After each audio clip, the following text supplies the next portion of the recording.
அனைவருக்கும் வணக்கம். 2% அமைச்சு பணியாளர்கள் தொடுத்திருந்த நீதிமன்ற அவமதிப்பு வழக்கு இன்று ஆனந்த வெங்கடேசன் நீதியரசரிடம் விசாரணைக்கு வந்தது. இதில் என்ன நடந்தது அப்படின்றத இந்த வீடியோவில் தெளிவாக பார்க்கலாம். அதுக்கு முன்னாடி இந்த சேனலை நீங்கள் சப்ஸ்கிரைப் பண்ணாமல் பார்த்துட்டு இருந்தீங்கன்னா தயவுசெய்து சப்ஸ்கிரைப் பண்ணி வச்சுக்கோங்க. நம்முடைய வீடியோ உங்களுக்கு பிடிச்சிருந்தால் லைக் பண்ணிவிட்டு உங்கள் நண்பர்களுக்கும் ஷேர் பண்ணுங்கள். நம்முடைய வாட்ஸ்அப் சேனல், டெலிகிராம் சேனலுடைய லிங்க் டிஸ்கிரிப்ஷன் ஃபஸ்ட் கமெண்ட்டில் கொடுத்துருப்போம். அதை யூஸ் பண்ணி ஜாயின் பண்ணி வச்சுங்க. அப்டேட்ஸ் எல்லாமே உங்களுக்கு விரைவாக வந்து சேரும். ஸோ இப்போ இந்த வீடியோக்குள்ளே போகலாம். அதாவது பள்ளிக்கல்வித்துறையில் பணியாற்றி வரும் அமைச்சு பணியாளர்களில் தகுதியுடைய நபர்களுக்கு பட்டதாரி ஆசிரியர்களாகவும் முதுகலை பட்டதாரி ஆசிரியர்களாகவும் பணி வழங்க வேண்டும் என்று கடந்த மார்ச் 21, 2025 அன்று நீதியரசர் ஆனந்த வெங்கடேசன் அவர்கள் உத்தரவிட்டிருந்தார். இந்த பணி நியமனங்கள் 6 வாரங்களுக்குள் மேற்கொள்ளப்பட வேண்டும். இதன் பிறகே நேரடி நியமனத்திற்காக தேர்வு செய்யப்பட்டுள்ள பட்டதாரி ஆசிரியர்களுக்கு பணி வழங்க வேண்டும் என்பதுதான் தீர்ப்பு. இதனை முறையாக அமல்படுத்த கோரி அவர்கள், அதாவது அமைச்சு பணியாளர்கள், நீதிமன்ற அவமதிப்பு வழக்கு தொடுத்திருந்தாங்க ஆனந்த வெங்கடேசன் சார்கிட்ட. அந்த வழக்கு கடந்த 2-3 வாரங்களாக விசாரணைக்கு வந்து கொண்டுள்ளது. அதனுடைய தொடர்ச்சியாக இன்று விசாரணைக்கு வந்தது. இதில் வந்து பார்த்திங்கன்னா என்ன நடந்தது அப்படின்னா, இந்த நீதிமன்ற அவமதிப்பு வழக்கில் தொடக்கத்திலேயே கவிதா ராமேஸ்வர் நீதிபதிக்கிட்ட என்ன சொன்னாங்க அப்படின்னா, இந்த வழக்கில் அவங்க, அதாவது அரசு மேல்முறையீடு பண்ணியிருக்கிறாங்க. அந்த மேல்முறையீட்டில் கண்டோன் டிலே பெட்டிஷன் ஃபைல் ஆகியிருக்கு. அது நேற்று விசாரணைக்கு வந்தது. அதில் வந்து பார்த்திங்கன்னா இந்த வழக்கை வந்து வெள்ளிக்கிழமைக்கு தள்ளி வச்சுருக்கிறாங்க.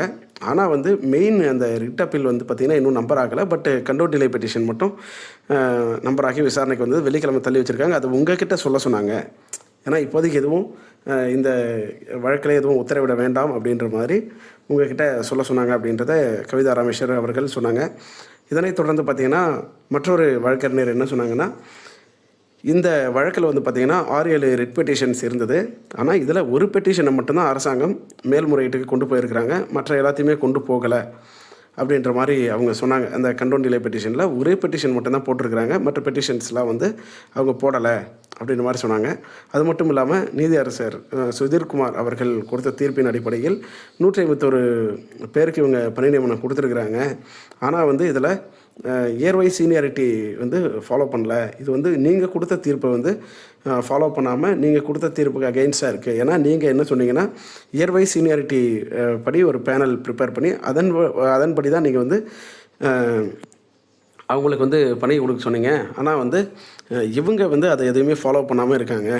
அப்படியே வந்து 151 பேருக்கு பணி கொடுத்துருக்காங்க அப்படின்ற மாதிரி சொன்னாங்க. ஸோ அதை வந்து நீதியரசர் என்ன சொன்னார்னா, அது எல்லாமே அந்த டபுள் பெஞ்சில் என்ன நடக்குதுன்னு பார்த்துட்டு அதை பொறுத்து பண்ணிக்கலாம், கொஞ்சம் வெயிட் பண்ணுங்கள் அப்படின்ற மாதிரி சொன்னாங்க. மற்றொரு வழக்கறிஞர் என்ன சொன்னார்னா, இவங்க வந்து பார்த்திங்கன்னா இந்த அமைச்சு பணியாளர்கள் 2012 கேட்குறாங்க. ஆனால் இவங்க வந்து பார்த்திங்கன்னா கொடுத்துருக்கிறது 2019க்கு பிறகு தான். அதன் அடிப்படையில் தான் 2019 முதல் தான் இவங்க கொடுக்குறாங்க அப்படின்னு மாதிரியும் சொன்னாங்க.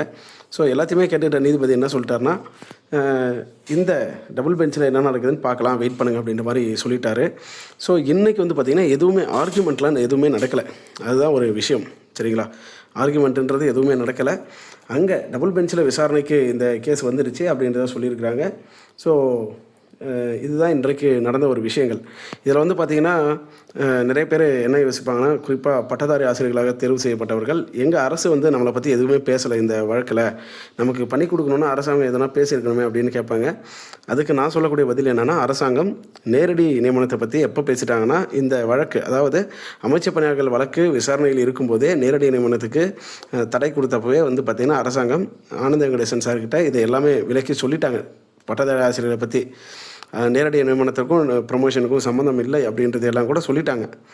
அது மட்டும் இல்லாமல் இப்போ ரிவ்யூ பெட்டிஷன் போட்டப்பயே சொல்லிட்டாங்க. அது எல்லாம் கணக்கில் கொள்ளாமல் தான் இந்த தீர்ப்பு வந்து வழங்கப்பட்டிருக்கிறது.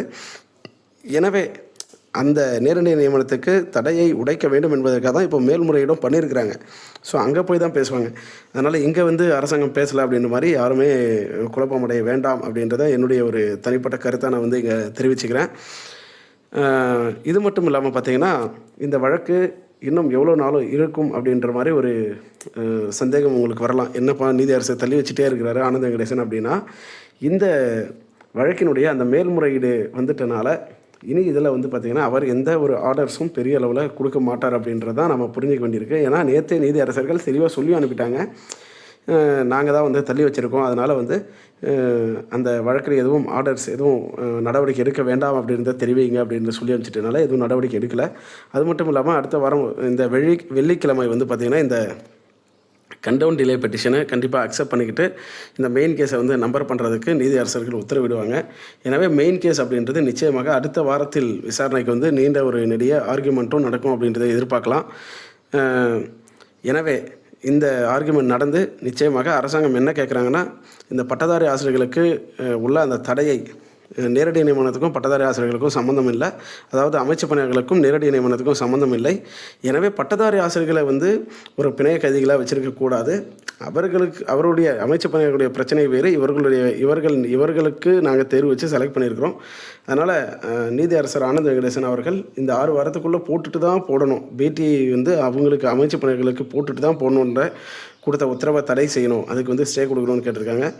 ஸோ அது மட்டும் இல்லாமல் அப்படி ஸ்டே கொடுக்க தவறும் பட்சத்தில் என்ன பண்ணுவாங்கன்னா, ஓகே நீங்கள் வந்து நாங்கள் இந்த வழக்கை நடத்துகிறோம், ஆனால் நீங்கள் வந்து எங்களுக்கு வந்து இந்த பட்டதாரி ஆசிரியர்களை நியமனத்துக்கு எங்களுக்கு நீங்கள் வந்து அனுமதி கொடுக்கணும் அப்படின்ற மாதிரி கேட்டு நிச்சயமாக தடையை உடைத்து பணி நியமனம் செய்வாங்க அப்படின்றத நம்பலாம். ஏன்னா அரசாங்கம் தற்போது ரொம்ப தீவிரமாக இருக்கிறாங்க. எலெக்ஷனும் நெருக்கத்தில் வந்துட்டனால பணி நியமனத்தை உடனடியாக மேற்கொள்ள வேண்டிய கட்டாயத்தில் அரசாங்கம் இருக்குது. அதனால் எல்லாருமே புரிஞ்சுக்கோங்க.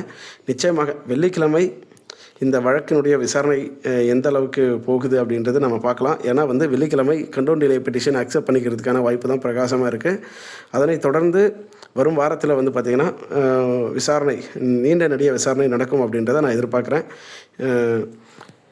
அதனுடைய அப்டேட்ஸ் எல்லாமே நம்முடைய சேனலில் தொடர்ந்து வந்து சேரும். அதுக்கு நீங்கள் நம்முடைய சேனலை சப்ஸ்கிரைப் பண்ணி வச்சுங்க. உங்களுக்கு இந்த வீடியோ பிடிச்சிருந்தால் லைக் பண்ணிவிட்டு உங்கள் நண்பர்கள் உறவினர்களுக்கும் ஷேர் பண்ணுங்கள். நம்முடைய வாட்ஸ்அப் சேனல் டெலிகிராம் சேனலுடைய லிங்க்கும் கொடுத்துருக்கேன். அதையும் யூஸ் பண்ணி ஜாயின் பண்ணி வச்சுங்க. அதே போல் நீங்கள் பார்ட் டைம் ஜாபில் இன்ட்ரெஸ்டடாக இருந்தீங்கன்னா ஜென்யூனான பார்ட் டைம் ஜாப் இருக்குது. உங்களுக்கு இதை பற்றி தெரிஞ்சுக்கணுன்னா வாட்ஸ்அப் பண்ணுங்கள். டீட்டெயில்ஸ் தெரிஞ்சுக்கோங்க. உங்களுக்கு பிடிச்சிருந்தால் மட்டும் ஜாயின் பண்ணிக்கோங்க. மற்றொரு பயனுள்ள வீடியோவில் சந்திப்போம். நன்றி, வணக்கம்.